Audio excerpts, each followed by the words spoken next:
Diddy might be walking out of the front doors of the federal courthouse in downtown Manhattan. This after, in a shocking turn of events, he was acquitted of 3 of the 5 charges that he was facing, 3 of the most serious: racketeering conspiracy, sex trafficking of Cassie Ventura, and sex trafficking of the woman known as Jane. I was inside the courtroom when the verdict was read out loud. Cheers and cries of joy could be heard in the courtroom as the jury foreman read not guilty on count 1, 2, and 4. Diddy's attorney, Tenny Garagos, just breaking down in tears, sobbing in the courtroom as she hugged Diddy's mother. And as the not guilty verdicts came in one after another, Diddy started fist pumping, doing prayer hands, and eventually he dropped to his knees, his family wiping away tears. And when the judge cleared the courtroom and the jury was dismissed, they all stood up, giving him a standing ovation as U.S. Marshals took him away.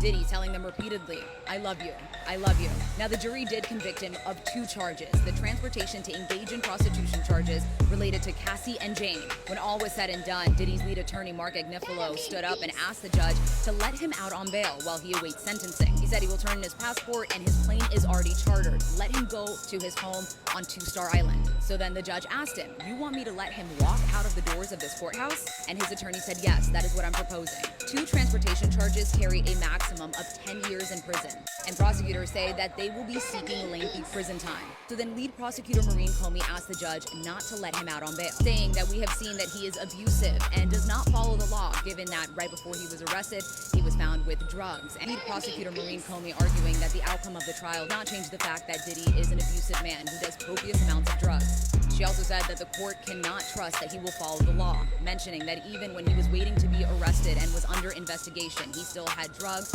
and was still doing freak-offs. The judge said that he will make a decision later this afternoon. I just stepped out of the courtroom and there is a major development in the Diddy trial. The jury has reached a verdict on count 2, 3, 4, and 5, but they tell the judge they are unable to agree on count 1, the RICO charge. The note reading that they have unpersuadable opinions on both sides. For recap, that means they have reached a verdict on the sex trafficking charges of Cassie and Jane, and both transportation to engage in prostitution charges. The note came in at 4:05 p.m. It's the second note of the day. The jury has been deliberating since 9 a.m. this morning. In the first note, they asked for transcripts of Cassie's testimony regarding the Intercontinental Hotel attack, as well as the incident at the Cannes Film Festival, and also a freak-off with the male escort that testified, Daniel Phillips. They also asked for Daniel Phillips' testimony regarding a freak-off at the Hotel Essex. Right before this note came down, the mood was light.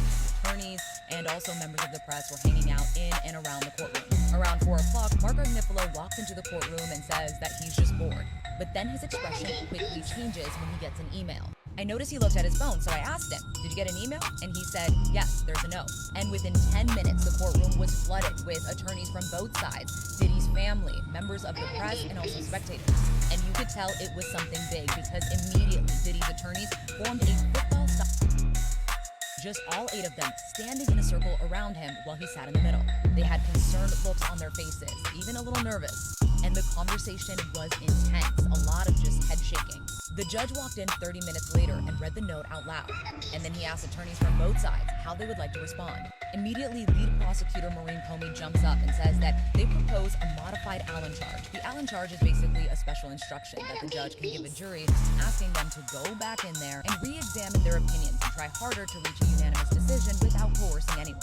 They also suggested that he remind the jury that if they can't come to a unanimous decision, that it may lead to a mistrial. But the defense didn't want to go that far. They just wanted the judge to tell the jury to keep deliberating, that it's only been a day and a half, and that they didn't give it their best shot. But both sides did agree that they did not spend nearly enough time deliberating to say that they're gridlocked.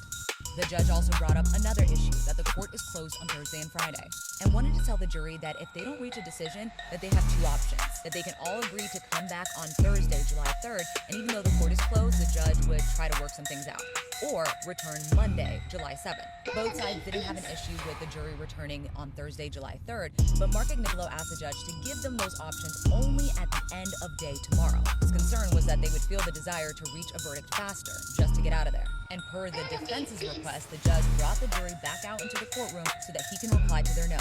"I will be all right." Those were Diddy's last words to his mom before he left the courtroom today, trying to put on a positive face. Moments before that, we just found out that the jury had reached a verdict on 4 out of the 5 counts that he's facing. So in part 1 of this video I told you, around 4 p.m. today, the jury sent the judge a note saying that there are unpersuadable opinions on both sides when it comes to the RICO charge. Then after consulting attorneys on both sides, he then told the jury to go back and continue deliberating. He said, discuss and weigh your respective opinions and continue to follow my instructions. But when I glanced over at the jury that I have been staring at now for almost the last 2 months, I could tell that something was different. When the judge mentioned that they had unpersuadable opinions on both sides, I look over and I notice juror number 55 pressing her lips and nodding her head. It looked like this. Her face and her lips were really tight. And juror number 25, who other jurors were having a problem with yesterday, was clutching his notebook. He looked really tight. But overall, they all looked tired and exhausted. One I noticed was even yawning. So the judge said, go in the back, discuss if you guys want to leave for the rest of the day, and let me know, send me a note. And it was no surprise that within 2.5 seconds, they sent a note saying that they wanted to go home for the rest of the day.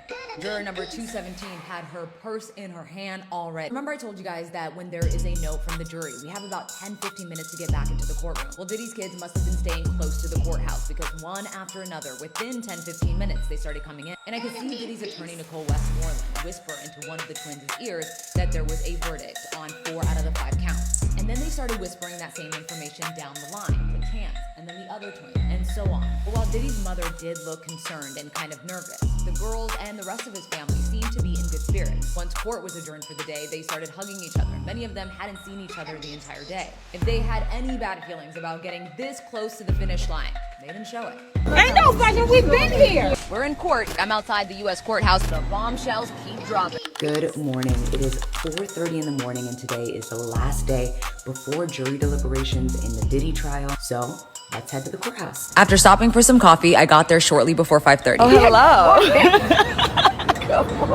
Listen, this girl texted me at like 3:30 this morning. It was. I was about to be a fallen soldier. The only reason I got up because I was like, I can't do this, and then I couldn't let you down. People have been out here since we were actually in the courthouse yesterday. This line of people have out You heard her right. People start sitting outside of the courthouse around noon the day before. You can also hire what's called a line sitter, anywhere between $30 to $50. But then after people couldn't find their line sitters and the line got jumbled, drama broke out. So to enter, there are 2 lines, one for the press and the other for the public. And there are only about 20 slots for each. On this particular day, because the defense was giving their closing argument, tensions were particularly high. So much so, the marshals had to intervene. Anyone from the public is allowed to attend. You just have to be first in line. And usually anywhere between 7 and 8 a.m., they start letting people in. On this day, line sitters were charging up to $1,000. This is the press line, and we must show our press badges. While we were standing there, we saw Diddy's attorney Mark Agnifilo and Tenny Garagos walk in. This was a swarm of media trying to get Diddy's kids as they walked into the courthouse. I'm on my way to the downtown Manhattan courthouse. I am leaving from Jersey right now.